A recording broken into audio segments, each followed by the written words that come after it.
On a des agents d'administration scolaire véreux qui passent leur temps dans la magouille au risque de compromettre l'éducation de nos bambins. Maintenant, vous savez quoi faire, ou plutôt quoi ne peut-être pas faire, si vous le souhaitez ou pas. La rentrée a débuté depuis lundi déjà au Cameroun et les parents s'empressent de s'acquitter des frais de scolarisation de leurs enfants. Mais je crois que beaucoup méconnaissent encore une chose pour le moins capitale. Les frais d'APE sont des contributions volontaires. Arrêtez de vous faire racketter par les responsables d'administration scolaire dans les établissements publics secondaires. Les textes sont clairs et digestes comme de l'eau de source.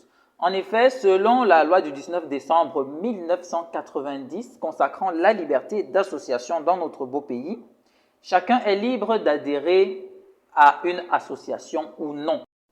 Cette loi intervient dans la foulée des vents de libéralisation qu'a connu le pays dans les années 1990 avec comme fait majeur l'avènement de la démocratie.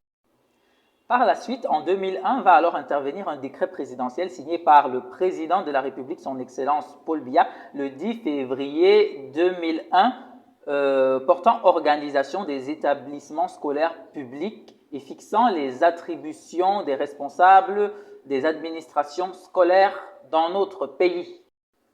Décret qui stipule en son article 46, alinéa 2, troisième point, que les APE sont des contributions volontaires.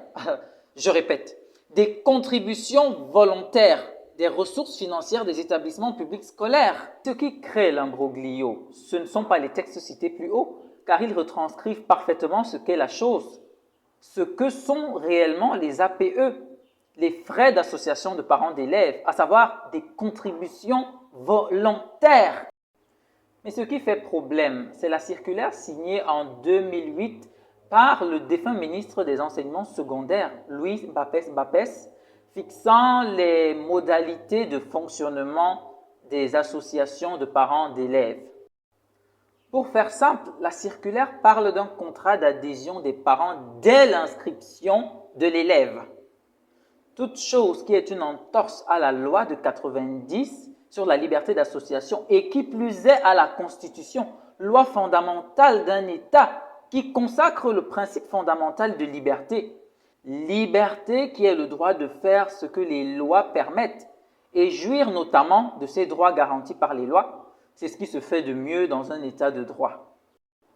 Comment se fait-il donc que nos enfants se retrouvent menacés, invectivés, mis en gêne dans les différents établissements pour le non-paiement de ces frais d'APE qui sont des contributions volontaires selon la loi? Car ne vous y méprenez pas, une circulaire ne peut pas être au-dessus d'une loi qui, elle, ne peut pas être au-dessus de la Constitution. Donc, dès lors que celle-ci comporte des dispositions contraires à une norme qui lui est supérieure, ces dispositions sont censées être nulles et de nul effet.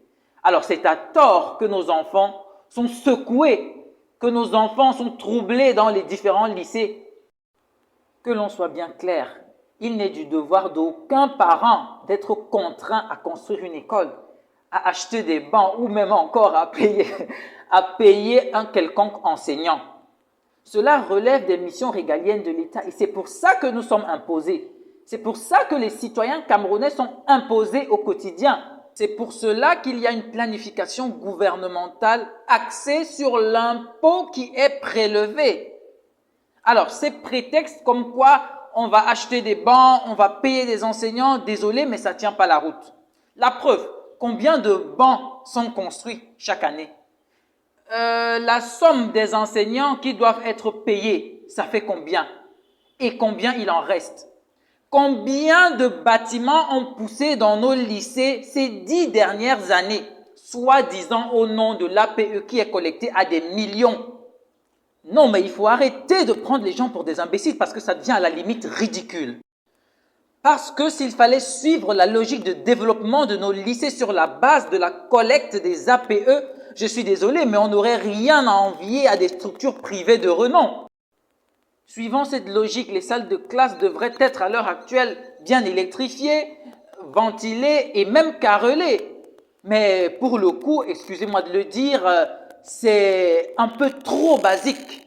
Un peu trop basique au vu de la collecte qui est faite autour des frais d'APE. Moi, j'ai envie de demander, où va tout cet argent collecté d'année en année et qui se chiffre en millions ou peut-être en milliards? La loi est à la portée de tous. Vous pouvez aller vérifier si vous le voulez. Tout est clair, clair et net.